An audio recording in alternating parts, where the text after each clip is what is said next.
Nous te vénérons, notre Dieu et notre Père. Car c'est toi, Seigneur. C'est toi, éternel notre Dieu. C'est toi, Seigneur, qui nous a démontré ton amour. Tu nous as aimés le premier. Et ce que nous voulons faire, Seigneur, au nom de Jésus, aujourd'hui, c'est de démontrer que nous t'aimons. Nous voulons, Seigneur éternel, honorer ce jour, ce grand jour. Seigneur, de la mort et de la résurrection de notre Sauveur et de notre Rédempteur. Seigneur éternel, merci. Merci parce que tu nous comptes parmi les vivants. Et parce que nous sommes comptés parmi les vivants, nous ne voulons pas laisser passer ce jour comme si c'était un jour ordinaire. C'est le jour de notre délivrance.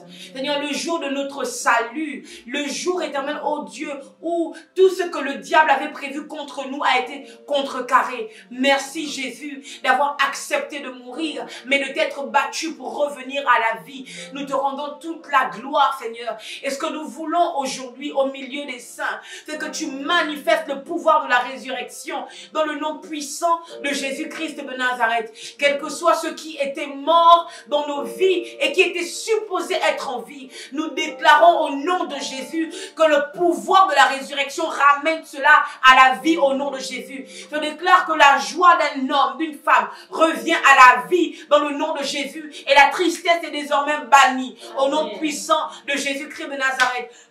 Je déclare que la santé d'un homme, d'une femme revient à la vie et la maladie sous toutes ses formes est bannie pour toujours au nom puissant de Jésus-Christ de Nazareth. Je dis que de la même manière que Jésus est revenu à la vie, je déclare que ce qui t'appartient, ce qui est à toi, ce que Dieu a prévu pour toi, bonheur, grâce, santé, faveur, quelle que soit richesse, quel que soit le domaine, quelle que soit la bénédiction que Dieu a prévue pour toi, que le diable avait enfermé dans un tombeau. Je parle maintenant au nom de Jésus et je déclare que cela revient à la vie. Cela sort du tombeau dans le nom de Jésus-Christ de Nazareth. Amen. Et si Christ est ressuscité, nous sommes nous aussi ressuscités avec lui. Et parce que nous sommes ressuscités avec lui, je déclare que nous vivons comme des vivants dans le nom puissant de Jésus-Christ de Nazareth. Personne n'est en mode survie à partir d'aujourd'hui alors que c'est le jour de la résurrection. Personne n'est en mode survie, mais nous vivons réellement car c'est Christ qui nous a donné la vie dans le nom de Jésus-Christ de Nazareth. Amen. Seigneur notre Dieu, alors que nous allons entendre ta parole, Seigneur, je prie afin que chaque mot soit empuissanté par ton esprit et que ton esprit donne la vie à nos corps mortels. Dans le nom de Jésus-Christ de Nazareth, je prie afin que le Dieu de la parole rencontre un homme, une femme. Seigneur, et que cette parole, Seigneur, oh Dieu, ramène la vie à tous les niveaux. Que cette parole éternelle ramène l'espoir et l'assurance, Seigneur, que demain sera meilleur qu'aujourd'hui. Dans le nom de Jésus-Christ de Nazareth. Je prie, Seigneur, la Bible déclare qu'il envoya sa parole et sa parole les guérit. Quel que soit le domaine où nous avons besoin d'expérimenter la guérison, je prie afin que la parole de Dieu apporte la guérison dans le nom de Jésus. Que cette parole soit envoyée en mission dans la vie d'un homme, d'une femme, dans quelque domaine que ce soit, afin d'apporter la vie et la réelle vie qui vient de l'esprit de vie. Dans le nom de Jésus-Christ de Nazareth. Amen. Amen. Le thème de mon partage aujourd'hui, c'est à l'ombre du sang. À l'ombre du sang. Alléluia. Amen. Nous savons que Jésus-Christ, du moins la parole de Dieu, nous parle de l'ombre. Marie entend l'ange Gabriel lui parler et Marie demande à Gabriel comment ce qu'il dit se fera-t-il. En fait, Gabriel lui dit qu'elle aura un fils, elle tombera enceinte et toutes ces choses. Et Marie est vierge. Elle dit comment cela se ferait-il car je ne connais point d'homme. Et l'ange Gabriel lui dit le Saint-Esprit te couvrira de son ombre. La Bible nous parle également de l'ombre de Tout-Puissant. Alléluia. Dans laquelle nous retrouvons du repos. Amen. La Bible nous dit également que l'ombre de Pierre guérissait les malades. Alléluia. La Bible dit aussi qu'il est, il est bien d'être abrité à l'ombre de l'argent de l'Éternel, tout comme à l'ombre de l'argent. Alléluia. Donc l'ombre, amen, l'ombre est quelque chose qui nous couvre et qui nous préserve, alléluia, de tous les fléaux qui pourrait nous détruire. Pourquoi je parle de l'ombre du sang ici? Je vais lire la Bible et puis nous allons comprendre. Je lis les écrits. Le premier texte que j'aimerais lire, c'est le texte de l'Exode 12, à partir du verset 3. Parlez à toute l'assemblée d'Israël et dites, le 10e jour de ce mois, on prendra un agneau pour chaque famille, un agneau pour chaque maison. Si la maison est trop peu nombreuse pour un agneau, on le prendra avec son plus proche voisin. Selon le nombre des personnes, vous compterez pour cet agneau. Selon le nombre de personnes, vous compterez pour cet agneau d'après ce que chacun peut manger. Ce sera un agneau sans défaut, mâle, âgé d'1 an. Vous pourrez prendre un agneau ou un chevreau. Vous le garderez jusqu'au 14e jour de ce mois. Et toute l'assemblée d'Israël l'immolera entre les 2 soirs. On prendra de son sang et on mettra sur les 2 poteaux et sur le linteau de la porte des maisons où on le mangera. Cette même nuit, on mangera la chair rôtie au feu, on la mangera avec des pains sans levain et des herbes amères. Vous ne le mangerez point à demi-cuit et bouilli dans l'eau, mais il sera rôti au feu avec la tête, les jambes et l'intérieur. Vous n'en laisserez rien jusqu'au matin, et s'il en reste quelque chose le matin, vous le brûlerez au feu. Quand vous le mangerez, vous aurez vos reins sains, vos souliers aux pieds et votre bâton à la main, et vous le mangerez à la hâte. C'est la Pâque de l'Éternel. Verset 12.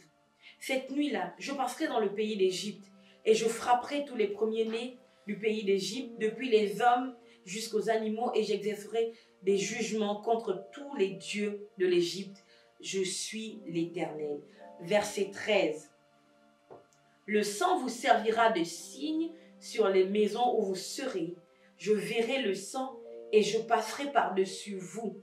Et il n'y aura point de plaie qui vous détruise quand je frapperai le pays d'Égypte.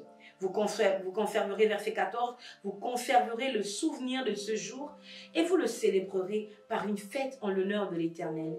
Vous le célébrerez comme une loi perpétuelle pour vos descendants. Alléluia. Ensuite, Josué 2.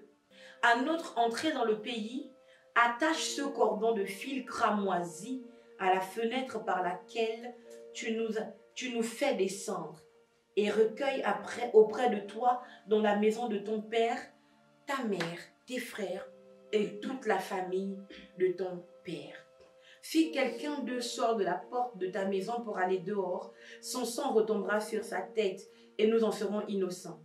Mais si on met la main sur l'un quelconque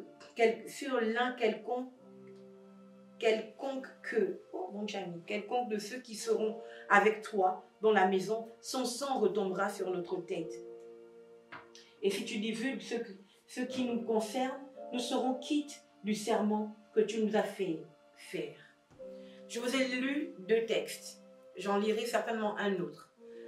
Le premier texte parle de la première fois où on célèbre la Pâque, et ça s'appelle la Pâque de l'Éternel. Dieu a décidé, dans sa souveraineté, de sortir le peuple d'Israël, son peuple donc, de la servitude du pays d'Égypte.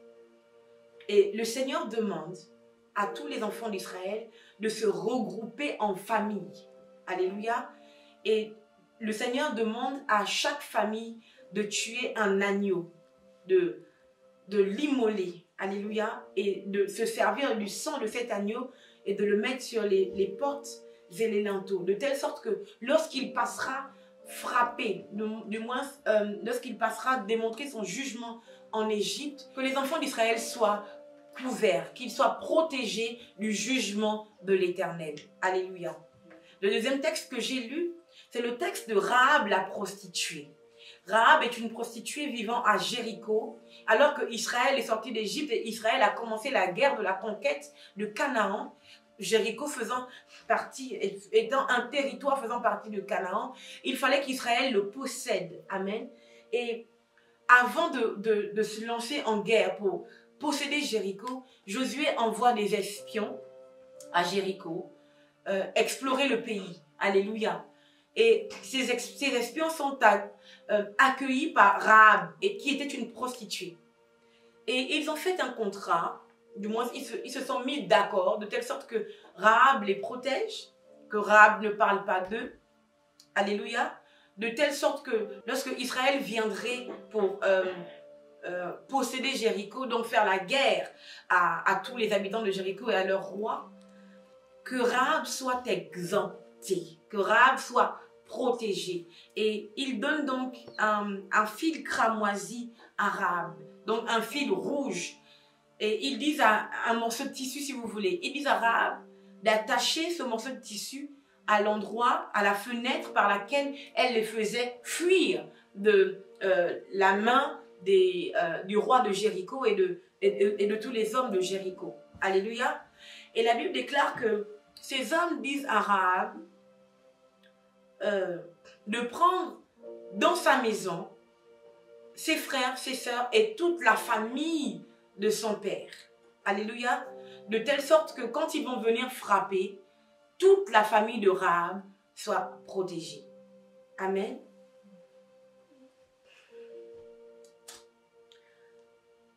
Jésus-Christ étant sur la croix, vivant les dernières secondes ou les dernières minutes de sa vie sur la terre, Jésus parle à Marie.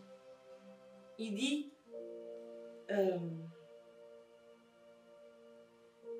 femme, voici ton fils, en la personne de Jean. Et fils, voici ta mère. Et je me suis toujours posé la question, pourquoi est-ce que Jésus sur la croix ne dit pas, fils, voici ton ami, voici ton frère, voici ta sœur, non. Il dit, voici ton fils, voici ta mère.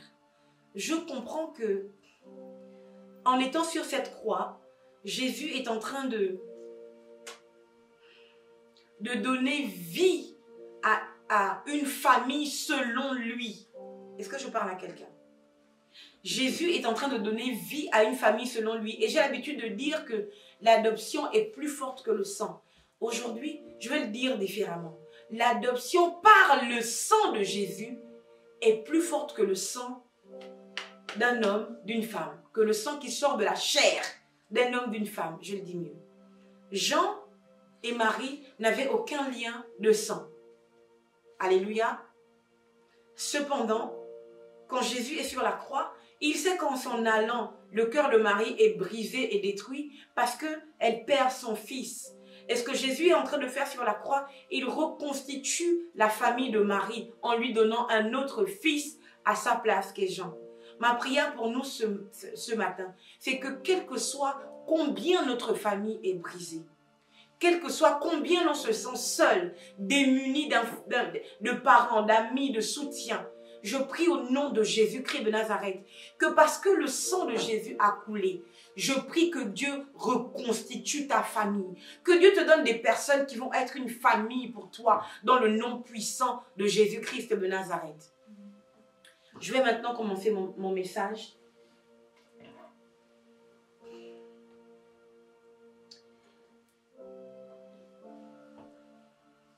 Josué envoie donc les espions à Jéricho. J'ai dit à l'ombre du sang. Josué envoie les espions de Jéricho, à Jéricho. Et ces gens sont abrités par Rahab la prostituée.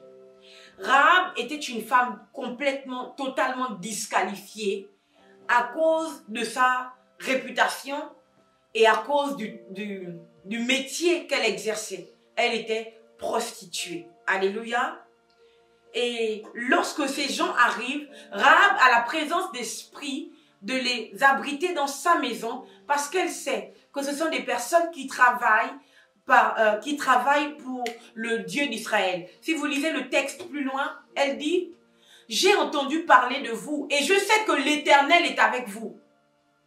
J'ai entendu la terreur que vous suscitez dans tous les endroits où vous allez. » Elle dit, si je vous abrite, promettez-moi que lorsque vous viendrez, vous m'épargnerez moi et toute ma maison, et toute la maison de mon père. Alléluia. Et je me suis demandé pourquoi est-ce que ces gens, à ce moment-là, la vérité c'est quoi? C'est qu'ils auraient juste dû dire, ok, on t'épargnera. Amen. Est-ce que vous comprenez que ce jour-là, la parole de ces espions n'avait aucun pouvoir de garantir la protection de Rahab. Est-ce que je parle à quelqu'un? La Bible déclare que la maison de Rahab était sur la montagne.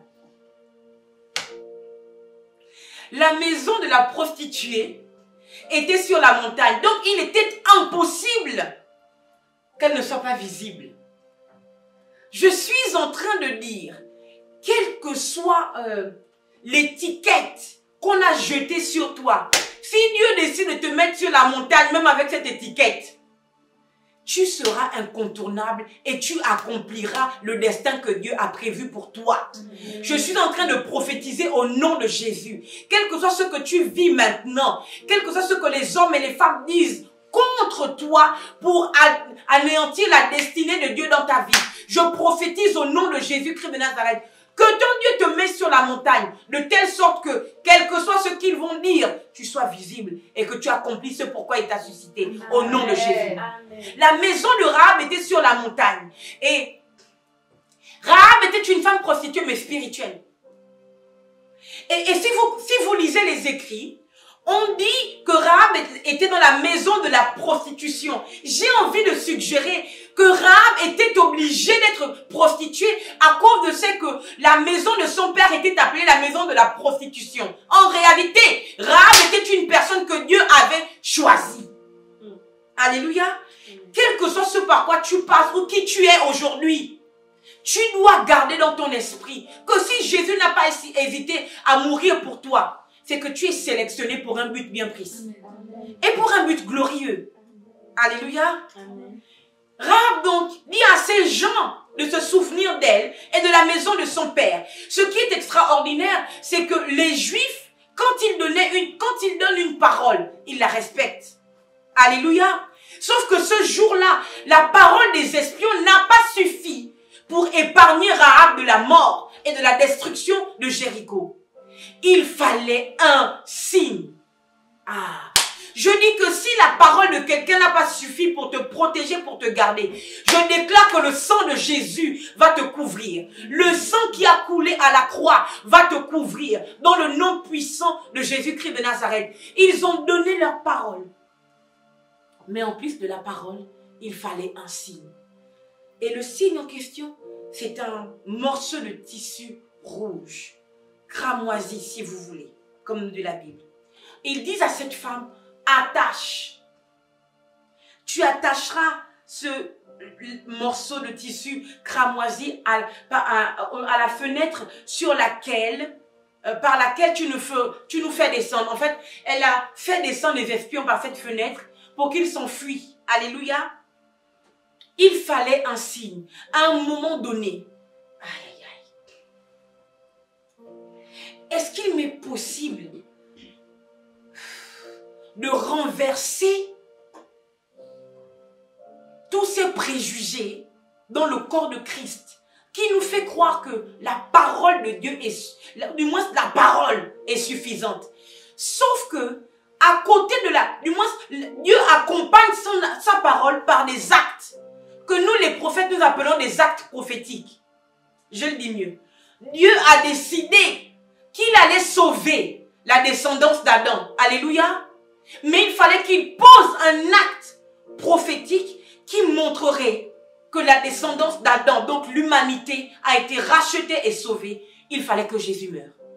Jésus était le signe, je le dis mieux. Quand les enfants d'Israël sont mordus dans le désert par des serpents, alléluia, et que Dieu dit qu'il va guérir leurs blessures, les morsures de serpents.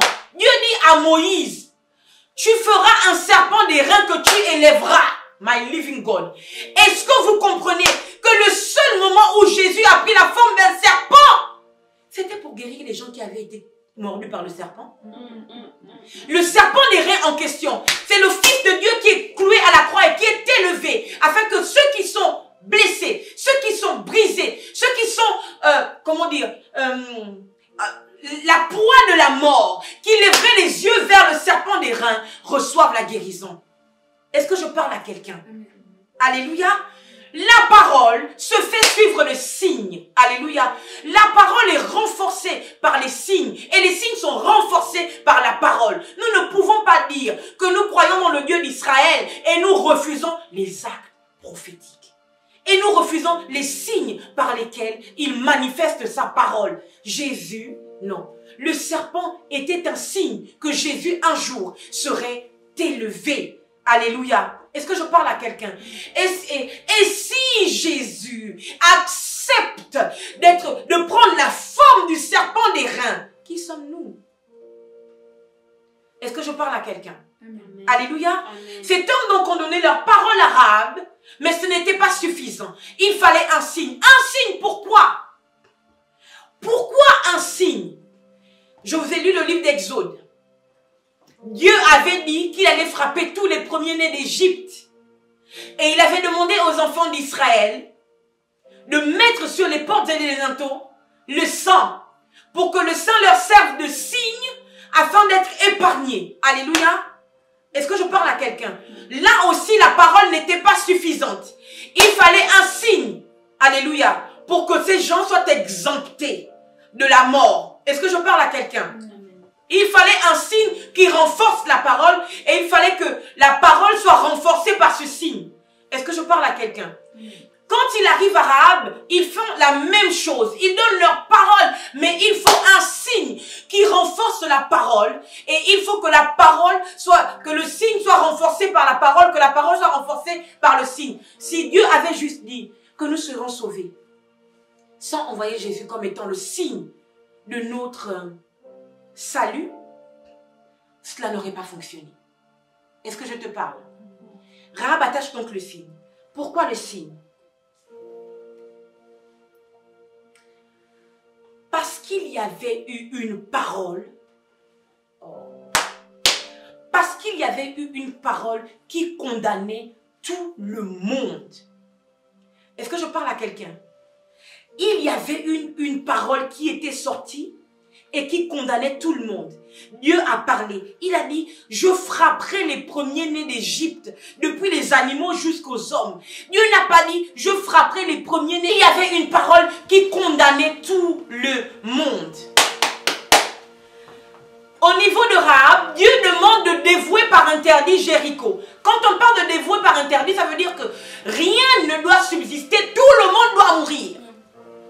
Les animaux, les bébés, les femmes enceintes, les hommes, les malades, les vieillards, tout le monde est sous la malédiction de la mort. Et le moyen que Dieu avait trouvé pour exempter Rahab de cette malédiction de la mort, c'était le signe. Parce que lorsque la parole a été libérée, c'est que tous ceux qui étaient à Jéricho, rien ne devait subsister, tous allaient mourir. Je comprends mieux. Parce que tout ce qui se passe en Égypte, tout ce qui se passe à Jéricho, vient de quelque part, depuis l'Éden. Depuis l'Éden, Dieu a dit une parole à Adam. Il a dit, tu mangeras le fruit de tous les arbres. Mais celui de la connaissance du bien et du mal, tu n'en mangeras pas. Il dit, parce que le jour où tu en mangeras, tu mourras. Est-ce que c'est clair? C'est une parole qui a été libérée, qui condamnait Adam. À gauche, à droite, devant, derrière, en haut, en bas. Adam était condamné s'il mangeait cette parole. S'il mangeait le fruit que Dieu lui avait interdit. Ça veut donc dire que toute la descendance d'Adam, quand Adam a mangé le fruit que Dieu lui a interdit, toute la descendance d'Adam devait mourir. Qu'est-ce qui fait qu'aujourd'hui, la descendance d'Adam que nous sommes est exemptée de la mort? C'est le signe. Je le dis mieux. Quand Dieu libère sa parole, une parole de jugement et de condamnation, la seule chose qu'il peut faire que vous ne soyez pas touché par cette parole, c'est le signe. C'est quand je dis à l'ombre du sang, c'est pour dire que tant que Dieu ne voit pas une ombre vous couvrir, Dieu ne vous épargne pas. Tant que Dieu ne voit pas un signe sur vous, Dieu ne vous épargne pas. Quand Caïn pêche, Dieu met sur lui un signe. Pour que personne ne le tue. Pour que personne ne le condamne. C'est extraordinaire. Pourquoi? Parce que Dieu met un signe sur Caïn et il dit que si Caïn est tué, il sera vengé 7 fois, 77 fois. Est-ce que vous comprenez? Même Caïn, qui est supposé être sous la malédiction parce que c'était un meurtrier, le signe que Dieu a mis sur lui, afin que Caïn meure d'une mort normale. À plus forte raison, nous. À plus forte raison, nous, qui sommes sous le signe du sang. Je dis que tu ne mourras pas. Cette maladie ne te tuera pas. Ce problème ne te tuera pas. Cette situation ne te tuera pas. Non, non, non, non, non. Pourquoi? Parce qu'il y a un signe sur toi. Et ce n'est pas des moindres. C'est le signe du sang de Jésus-Christ. Est-ce que je te parle? Alléluia. Ils ont parlé. Dieu a parlé. Jéricho est sous la condamnation. Ces gens viennent parler. Rahab est supposé être épargné. Sauf que tout ce que Dieu connaît, tout ce que Dieu voit, c'est sa parole. Mais ceux qui résistent à la parole de Dieu, c'est le signe. Est-ce que je te parle? Ce qui met un frein, un stop à ce que Dieu a dit, c'est le signe. Ça veut dire que Dieu condamne, mais il y a une porte pour s'en sortir. Alléluia. Ça veut dire que Dieu libère une parole qui peut te condamner, mais il y a toujours une porte de sortie. Et la porte de sortie, c'est le signe. Et le signe en question pour Rahab, c'était le fil cramoisi, qui est une marque du sang de l'exemption, le sang de Jésus. Alléluia. Et aujourd'hui, j'aimerais que nous laissions une grande place au sang de Jésus. C'est pour ça que je dis à l'ombre du sang. À l'ombre du sang. Pourquoi je parle de l'ombre? Je rentre dans mon message. Et ce message va être extrêmement prophétique. Quand je parle du fait d'être à l'ombre du sang, cela ne signifie pas simplement que le sang de Jésus nous protège ou bien que le sang nous évite d'être touchés. C'est vrai, c'est bien vrai, mais ce n'est pas que. Si nous sommes à l'ombre du sang, vous devez comprendre que tous ceux qui sont à l'ombre, premièrement, et à l'ombre du sang, deuxièmement, vont parfois être rendus incapables de faire certaines choses. Je t'explique mieux. Ce n'est pas seulement Dieu qui est empêché de frapper quand nous sommes à l'ombre du sang. Mais nous aussi, nous sommes supposés être empêchés de faire ce qui ne doit pas être fait quand nous sommes à l'ombre du sang. Je t'explique. Si à l'intérieur de toi, ou bien dans tes pensées, parce que tu es troublé, parce qu'il y a des choses que tu veux faire qui ne coïncident pas avec ce que Dieu a prévu pour toi, le sang va t'en empêcher. Et je prie que le sang t'en empêche. Alléluia. Parce que tu es à l'ombre du sang. Je refuse que tu ailles te prostituer parce qu'on m'a dit que tu es prostituée. Parce que tu es à l'ombre du sang. Je refuse que tu ailles te compromettre à cause de ce que tu traverses. Parce que tu es à l'ombre du sang. Que le sang t'empêche de faire ce qui va te faire sortir de l'ombre. Alléluia. Est-ce que je parle à quelqu'un? L'ombre du sang ne t'empêche pas simplement d'être... Ne te garde pas simplement des attaques de l'enfer. L'ombre du sang doit t'emmener à marcher sur le couloir que Dieu a tracé pour toi. L'ombre du sang doit te forcer à faire ce que Dieu a prévu que tu fasses. Quand on est à l'ombre du sang, on est sous alliance. Est-ce que je te parle aujourd'hui? Quand on est à l'ombre du sang, on est sous alliance. Et ma prière pour toi, c'est que l'alliance que Dieu a tissée avec toi se renforce aujourd'hui alors que nous célébrons la mort et la résurrection de Christ. Quand on est à l'ombre du sang, je prie que, my living God, l'alliance du sang de Jésus parle plus fort que toutes les alliances maléfiques qui te réclament pour te faire du mal. Au nom de Jésus. Parce que Rahab était à l'ombre du sang. La malédiction qui était supposée lui arriver en tant qu'habitante de Jéricho n'est pas tombée sur elle. Je le dis mieux. Parce que Rahab était à l'ombre du sang. My living God. La malédiction qui était supposée, ou du moins ce qui lui était interdit, lui a été accordé. Oh. Rahab est sauvée de Jéricho, mais pas seulement. Rahab a été adoptée par Israël. Et au point que Rahab est devenue l'ascendante de Jésus-Christ. La Bible déclare que Salmon a eu avec Rahab Boaz. Et Boaz a eu avec Ruth Isaïe, le père de David. C'est merveilleux, pourquoi?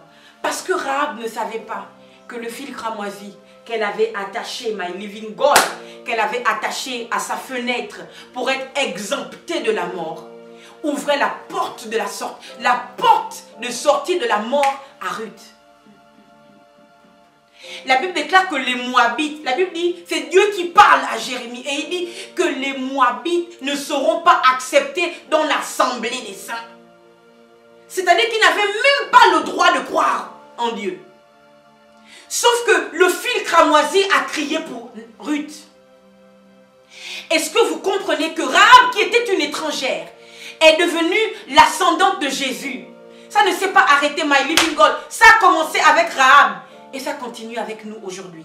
Rahab est la mère d'une longue lignée de païens qui est rentrée dans l'alliance de Jésus-Christ. Dans l'alliance de l'Éternel. Est-ce que je te parle? Aujourd'hui, le jour de la Pâque, je voudrais que tu comprennes qu'il y a encore de l'espoir pour toi si tu es sous alliance du sang. Est-ce que je te parle? Aujourd'hui, le jour de la Pâque, j'aimerais que tu réfléchisses comme Marie et Élisabeth, Marie-Madeleine et Marie, la mère de Jésus. J'aimerais que tu réfléchisses comme ces femmes. Jésus-Christ est mort et ces femmes, le matin de sa résurrection, elles ne savent pas qu'il est ressuscité. Ces femmes décident le matin de prendre des aromates. Et elles décident de faire le chemin. Elles font le chemin jusqu'au tombeau. C'est beau. Et c'est merveilleux. Parce que ces femmes font le chemin jusqu'à un endroit où il n'y a pas d'espoir. Alléluia. Dans les cimetières, il n'y a aucun espoir. Devant la mort, il n'y a aucun espoir. Jésus-Christ a été enseveli par Joseph d'Arimathée. Elles le savent que Jésus est mort, que son corps est inerte et qu'il a passé, c'est grave, parce qu'il a passé 3 jours. Elles ne sont pas allées, pendant les 3 jours en question, elles ne sont pas allées au tombeau. 3 jours sont passés. En fait, le premier jour que Jésus est mort, tu as le temps de te dire que non, c'est un cauchemar. Et quand tu te réveilles, tu as le temps de réaliser que mon Dieu, il est vraiment mort. Et le 3e jour, c'est clair qu'il est vraiment mort. C'est fini. Il n'y a plus aucun espoir. Mais ces femmes décident d'aller avec des aromates dans un endroit où il n'y a pas d'espoir. Pourquoi? Parce qu'elles le poursuivent. Ce n'est pas le cimetière qu'elles cherchent. Pour elles, un Jésus mort est aussi digne d'être adoré qu'un Jésus vivant. Est-ce que je te parle?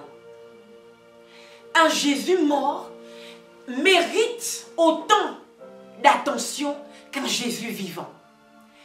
Et je me suis demandé, Seigneur, qu'est-ce qui s'est passé pour que ces femmes se lèvent le matin et se disent que nous allons aller avec les aromates? Si après 4 jours, Lazare sent, c'est qu'après 3 jours, Jésus a commencé à sentir. Alléluia. Donc, ces femmes vont au sépulcre de Jésus en étant conscientes que certainement, il est déjà en train de sentir. Mais elles s'en vont quand même.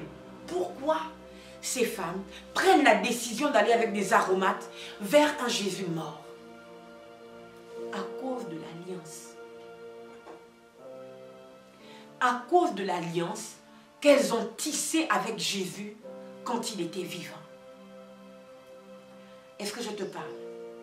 En allant dans cet endroit avec des aromates, au lieu de trouver un Jésus mort, elles rencontrent un Jésus vivant. Je dis mieux.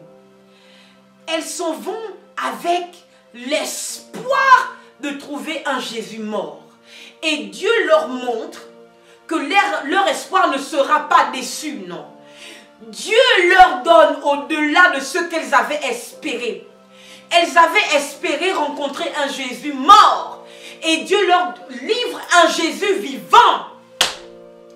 Je prie qu'en ce jour de Pâques, my God, j'ai envie de dire que ce n'est pas... Aïe. Est-ce que c'est possible de dire que la Pâques est aussi la fête de l'espoir? Là où tout semblait être mort, my God, même si c'est mort, continue de croire qu'à cause de l'alliance du sang, ce qui est mort peut revivre. Je vais le dire mieux. Satan a tendance à nous faire croire que quand quelque chose est mort, tu dois le bannir. Tu dois la bannir de ta vie. Je vais le dire mieux. C'est un Jésus vivant qui vient devant Marthe, qui vient devant Marie. Et le Jésus vivant dit à Marie, ne t'ai-je pas dit que si tu crois, tu verras la gloire de Dieu? Marie rejambe et dit, Seigneur, je sais qu'à la résurrection des morts, mon frère reviendra. Alléluia. Et quand Jésus dit, ouais, où l'avez-vous mis? Elle conteste le Seigneur en lui disant, il sent déjà, parce que ça fait 4 jours. Est-ce que vous comprenez? C'est terrible, pourquoi? Parce que le Jésus vivant, qui a démontré autant de pouvoir à cette femme, ne réussit pas à lui faire croire que ce qui est mort peut revenir à la vie. Je vous explique mieux. On va quelque part. En fait, Satan pousse Marie à jeter Lazare parce que Lazare est mort. Je vais le dire mieux. Satan veut que Marie n'emmène pas Jésus là où Lazare se trouve. Parce que Satan, lui, il est au courant que Jésus est la résurrection et la vie. Sauf que Marie est au courant que quand un homme est mort, de plus, quand ça fait 4 jours qu'il est mort, tu peux être fort comme quoi? Quand un homme est mort et qu'il est déjà pourri, il est mort. Donc Marie elle-même dit à Jésus que ce n'est pas la peine d'y aller. Parce qu'il sent déjà. Et c'est ce que le diable fait dans nos vies. Parce que la situation est pourrie. Parce que ton travail est pourri. Parce que ta vie semble être complètement chamboulée. Tu te dis que la meilleure chose à faire, c'est de t'asseoir et de pleurer sur ton sort. Je veux te dire aujourd'hui que le jour de la Pâque, Dieu nous a montré, aïe aïe aïe, Dieu nous a montré que si tu gardes espoir, la vie reviendra dans ce qui est mort. Alléluia. Si tu gardes espoir, mon Dieu, si tu gardes espoir, en fait, est-ce que c'est possible pour toi de faire comme ces femmes qui allaient au tombeau avec l'espérance de trouver un Jésus mort?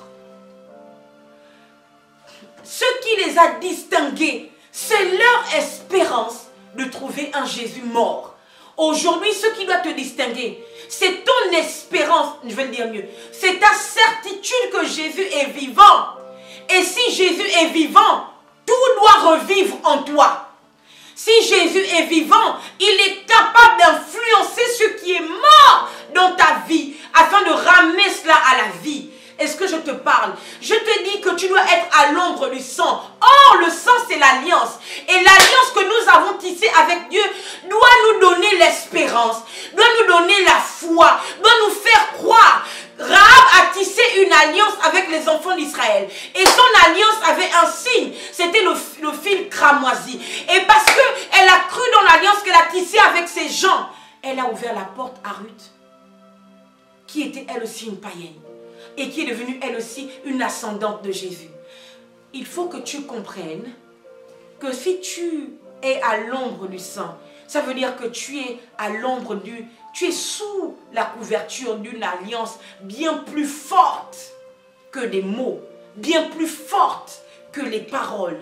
Alléluia. Et si tu es sous la couverture de cette alliance, qui est l'alliance du sang du Fils unique de Dieu, tu dois croire que tout est possible. Tout est possible. Il y a de l'espoir dans ce qui semblait être totalement perdu. Il y a de l'espoir. Ne te fie pas, aïe aïe aïe, ne te fie pas à ce que tu vis aujourd'hui. Ne te fie pas à ce que tu expérimentes aujourd'hui. Et même si ton Jésus était mort, le Jésus mort a la capacité d'attirer un mouvement angélique. Est-ce que je te parle? Et même si ton Jésus était mort, ça nous arrive tous. On a le sentiment que notre Dieu est mort. On a le sentiment que notre Dieu est mort. J'ai envie de dire une chose grave. Si notre Dieu est mort, si Dieu pouvait mourir, son alliance est impossible qu'elle meure. Si Dieu pouvait mourir, l'alliance de Dieu ne meurt jamais. Et c'est à cause de l'alliance que Dieu nous pourchasse. C'est à cause de l'alliance que Dieu nous cherche. Abraham est mort. Jacob est mort. Abraham est mort. Isaac est mort. Jacob est mort. Mais quand Dieu se présente à Moïse, il dit: je suis le Dieu de ton père, Abraham, Isaac et Jacob. Pourquoi? Parce qu'il y a eu une alliance. Même quand Dieu avait oublié, même quand Dieu fait le mort, il y a une seule chose qui va le réveiller, c'est l'alliance.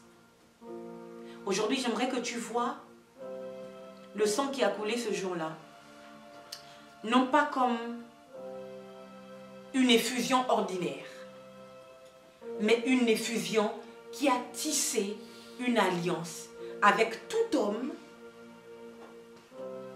marchant sur la terre. Je vais le dire mieux. Si les mages sont allés vers un Jésus bébé et leur vie a changé, est-ce que je parle à quelqu'un? Si Marie et l'autre Marie, comme dit la Bible, sont allés vers un Jésus mort et leur vie a changé,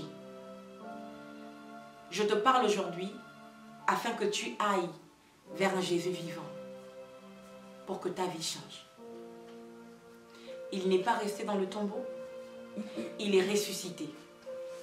Et j'ai envie de m'étendre en disant, et même s'il était resté dans le tombeau, il n'y a aucune puissance assez forte au milieu des hommes, dans les galaxies, qui puisse éteindre l'alliance que Dieu a avec toi par le sang de Jésus. Est-ce que je te parle? Je ne sais pas si je parle à quelqu'un ce midi. Je voudrais que chez toi, dans ta maison, tu t'examines dans ton cœur et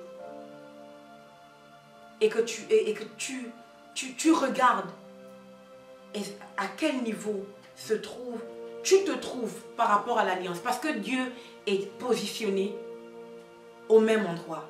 Toi, à quel niveau te trouves-tu par rapport à l'alliance? Et je voudrais que tu dises: Seigneur, je me remets à l'ombre du sang. Je reviens à l'ombre du sang. Alors que Rahab est dans sa maison, nous réalisons que ce ne sont pas les portes, le toit, les murs de sa maison qui l'ont gardé. C'est le fil cramoisi qui paraissait insignifiant. Rahab a fait passer toute sa famille à l'ombre du fil cramoisi. Leur toit n'était plus le toit d'une maison, Ce n'était plus un toit ordinaire. Le toit de sa maison était désormais le fil cramoisi. Les murs de sa maison étaient désormais le fil cramoisi. Je voudrais que quelqu'un prenne sa maison, sa famille, que quelqu'un prenne ses situations, que quelqu'un prenne son travail, que quelqu'un prenne ce désordre émotionnel, que quelqu'un prenne ce qui semble être sale, impur, détruit, que quelqu'un prenne tout ce qui lui appartient et qui fait de lui ce qu'il est. Prends ton addiction, mets-toi à l'ombre du sang. Prends le rejet que tu ressens, mets-toi à l'ombre du sang. Prends la douleur que tu éprouves, mets-toi à l'ombre du sang. Prends ce désordre, cette douleur émotionnelle, mets-toi à l'ombre du sang. Prends cette maladie, mets-toi à l'ombre du sang. Mets-toi à l'ombre du sang. Mets-toi à l'ombre du sang. Ce que tu ne peux pas faire, le sang peut le faire. Dieu demande à Rahab de prendre, par la bouche des espions, de prendre ses frères, ses sœurs et toute la famille de son père afin de les mettre dans la maison. Dieu n'a pas, le Seigneur n'a pas vérifié si son père était pécheur ou pas. Le Seigneur n'a pas vérifié si les frères et les sœurs de Rahab étaient des prostituées, étaient des fous, étaient des sorciers, étaient des démons. Il n'a pas demandé leur état physique, leur état spirituel. Tout ce qu'il avait besoin de savoir, c'est qu'ils appartenaient à la famille de Rahab. Alléluia, pour les préserver. Je ne veux pas que tu recules parce que tu estimes que tu n'es pas assez bien, que hier tu as péché, qu'avant-hier tu as menti. Prends-toi tel que tu es et reviens à l'ombre. Reviens à l'ombre du sang. Et c'est le sang qui fera de toi ce que tu dois être. Est-ce que je te parle? Alléluia. J'aimerais que quelqu'un prie aujourd'hui. Je voudrais que tu te présentes à Dieu tel que tu es. Que tu prennes ce que tu trouves bon et ce que tu trouves mauvais. Et que tu ailles avec au pied de celui qui ne te jugera jamais. Que tu lui dis, Seigneur, me voici avec le bon et le mauvais. Je viens à l'ombre du sang comme Rahab, la prostituée, est venue à l'ombre du fil cramoisi. Je te prie de pardonner mes péchés. Et je te prie de faire par le sang et par le corps de Jésus-Christ ce que moi je suis incapable de faire aujourd'hui. Est-ce que nous pouvons élever nos voix et prier? Notre Dieu et notre Père, nous venons devant toi, Seigneur. Nous venons à l'ombre du sang, avec nos qualités et nos défauts. Nous venons à l'ombre du sang, avec nos situations bonnes et nos situations pourries. Nous venons à l'ombre du sang, Seigneur, tel que nous sommes. Nous ne te cachons rien, parce que tu es notre Dieu et tu es notre Père. Nous venons à l'ombre du sang tel que nous sommes, Seigneur. Nous nous présentons à toi.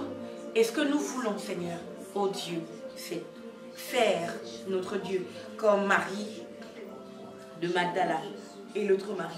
Nous venons à toi, Seigneur, te dire que nous venons avec l'espérance, non pas de trouver un Jésus mort comme ces femmes, mais nous venons avec l'espérance de rencontrer un Jésus vivant, celui qui était mort, mais qui ne l'est plus, qui est ressuscité.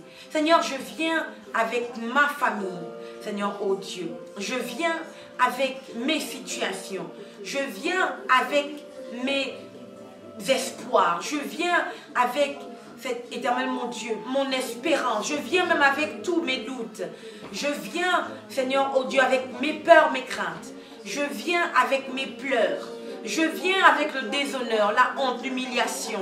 Je viens, Seigneur, tel que je suis. Et je me mets à l'ombre du sang. Seigneur éternel, Rahab, oh Dieu, qui était prostituée, ne s'est pas flagellée en se disant qu'elle avait une mauvaise vie et qu'elle méritait de mourir. Rahab, Seigneur, comptait, Seigneur, sur l'alliance. Elle comptait, mon Dieu, elle comptait sur l'alliance. Elle est allée faire alliance dans son état éternel, oh Dieu. Nous venons renouveler notre alliance avec toi. Nous venons, Seigneur, oh Dieu, à travers le sang d'un Jésus mort et ressuscité. Nous disons, Seigneur, garde-nous à l'ombre du sang et que l'ombre du sang, nous disons que le sang, Seigneur, nous nettoie, nous purifie, nous épure. Que le sang fasse de nous, Seigneur, ce que tu as prévu. Que le sang, Seigneur, plaide en notre faveur. Que le sang, Seigneur, mon Dieu, nous relève. Que le sang, Seigneur, nous transfère à nouveau la vie. Que le sang et le corps, Seigneur, fasse, Seigneur, ce que nous n'avons pas réussi à faire aujourd'hui. Alors que c'est la Pâque et que Jésus est notre Pâque. Seigneur, nous venons à toi. Nous venons réveiller notre alliance, réclamer notre portion d'alliance. Nous venons réveiller, Seigneur, le Dieu de l'alliance. Seigneur, nous venons réveiller, Seigneur, à ton souvenir, rappeler à ton souvenir l'alliance que tu as tissée avec nous, Seigneur, à travers le sang de ton Fils, Jésus-Christ. Aujourd'hui encore, nous croyons que ce sang est puissant pour nous délivrer. Ce sang est puissant pour nous restaurer. Ce sang est puissant pour nous relever. Ce sang est puissant pour apporter de l'espérance dans notre marche avec toi et au milieu des hommes. Dans le nom de Jésus-Christ de Nazareth.